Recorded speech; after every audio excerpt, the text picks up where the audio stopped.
Hello, it's me, One of my recent videos was about this laptop right here sitting next to me called the Surface Book. I recently got it on Black Friday. Right now it's a couple days after Christmas. So I did promise a 1 week review, but then I moved it to a 1 month review. And this is that 1 month review of the Surface Book. So yeah. Okay, so first things first, this Surface Book, it's pretty light. Now I could go over the exact specifications of this thing, but if you wanted to know the exact specifications, you could look it up for yourself on Microsoft's website. Basically, what all these YouTubers are doing that I see reviewing this thing or reviewing stuff, they tell you specifications, but for the average person, they don't know what those specifications mean.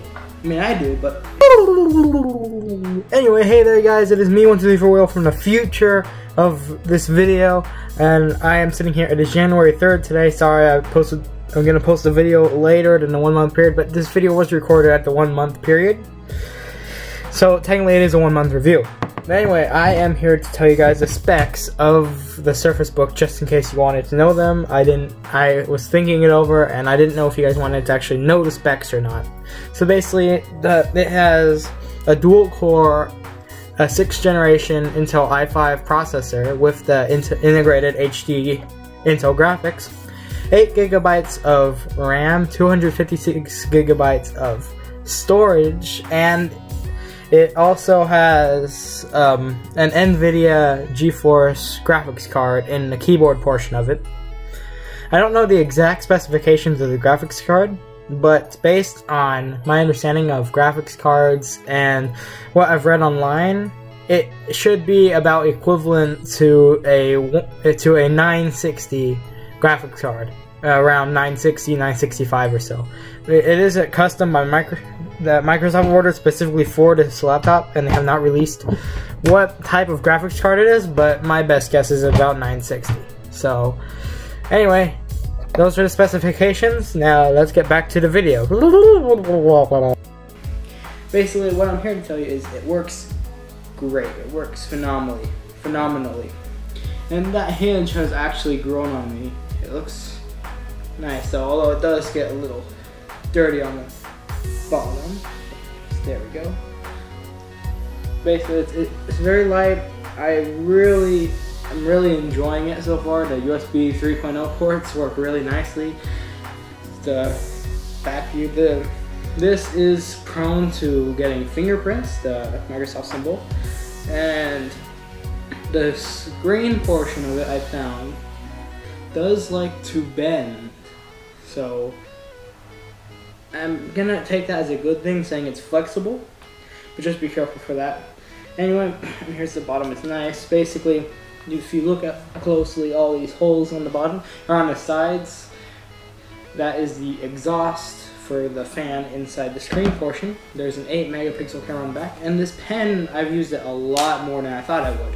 Okay, so let's basically open this baby up. And when I open it up, it will look for me, so let me just log in real fast. Okay, now it is fully up and running, and if you look right here, there is some exhaust for the fan and the keyboard.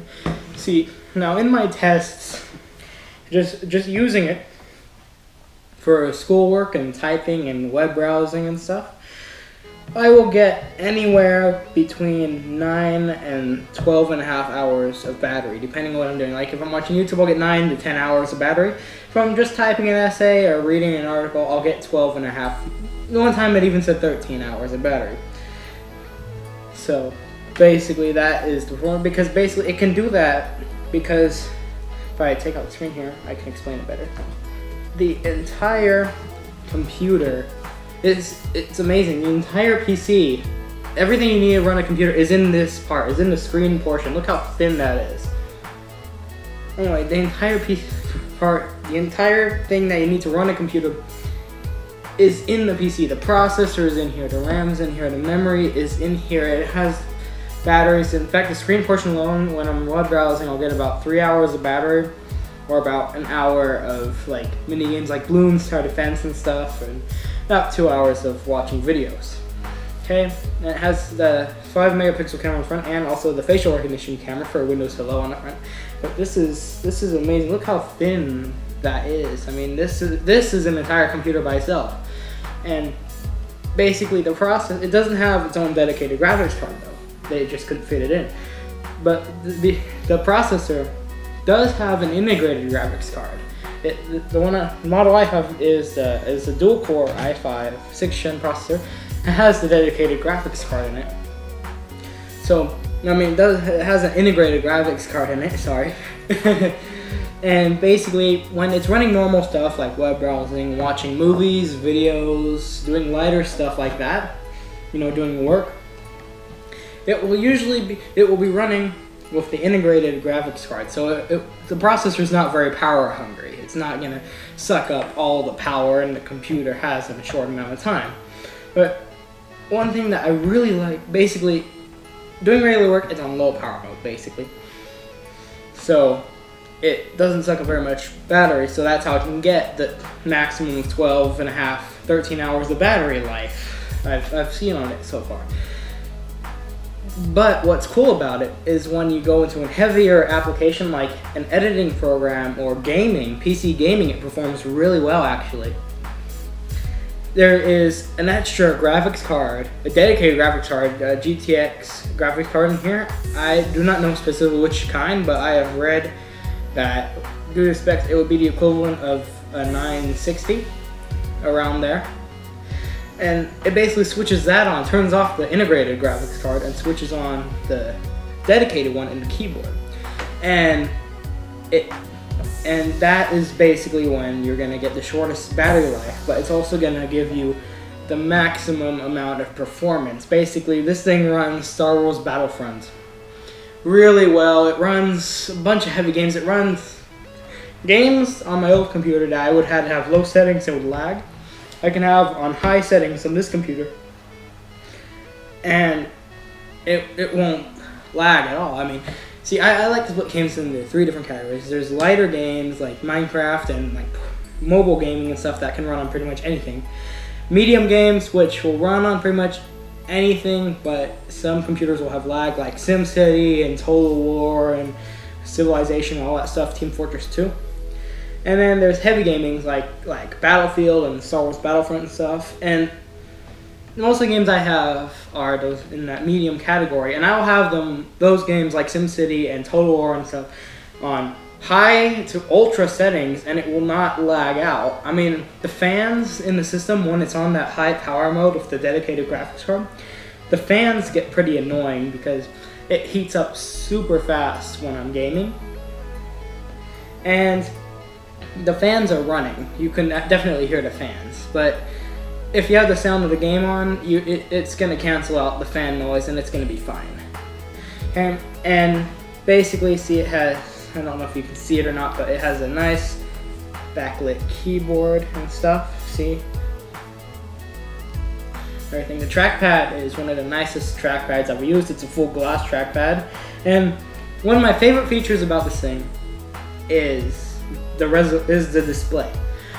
It's a 3000 by 2000 display, so it's a really nice display. You can hardly see the pixels at all when looking at closest, and I have 20/20 vision. So, and it's a 3 by 2 display. It's not the traditional widescreen display. So even though it feels more boxy, sometimes with certain applications, like when watching YouTube videos, there'll be the annoying black bars on top and bottom. When gaming or when editing a video or doing anything else other than like watching movies and videos on here, it looks phenomenal. I mean, just, it feels like, I recently went on my old computer and basically I felt trapped. I mean, I felt like the top and bottom of the screen had been cut off. This just feels so much more open than a traditional widescreen computer. And I mean, look, you can see the resolution on this thing here on the screen. I don't know if I can actually see or not, but anyway, basically I have all my editing programs on here. It's the full touch support and everything. It has that nice Windows button. I have it set up like Windows 8 because I got used to Windows 8 and I actually like it.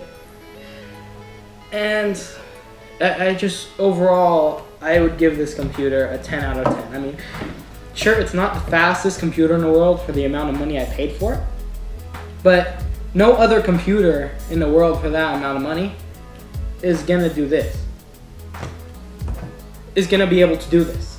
I'll be in car rides to my family's house or to a friend's house or whatever, and I will be playing like video games, like mobile games and balloons and stuff, or just watching Netflix or whatever on the tablet portion while the keyboard's in my bag. I mean, this thing, I recently had my friend, because I've never owned an Apple product. I've used them, but I've never owned them. So, but when my friends, his mom is an Apple person, right? So I recently had her compare it to her iPad because she wanted to test it against her iPad. And she said that she would prefer this as a tablet over her iPad just because it's a full computer.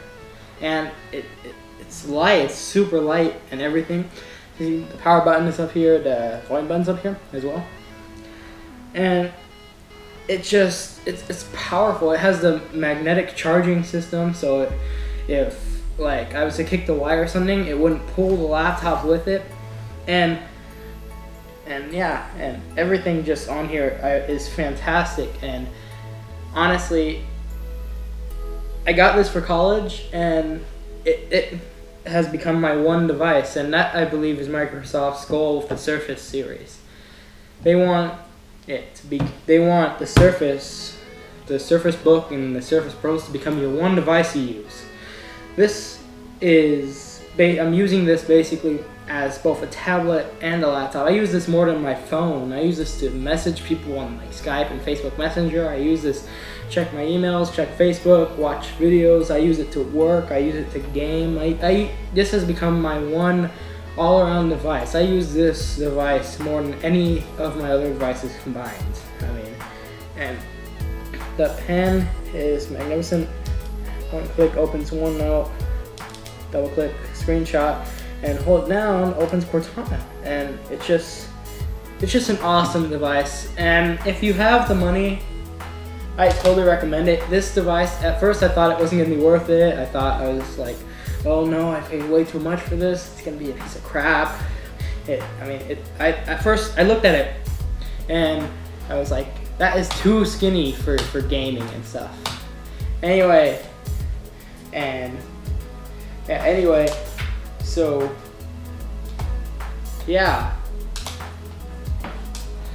anyway, that is my review of the one month review of the Surface Book. I totally recommend getting this. And well, thank you for watching, and goodbye.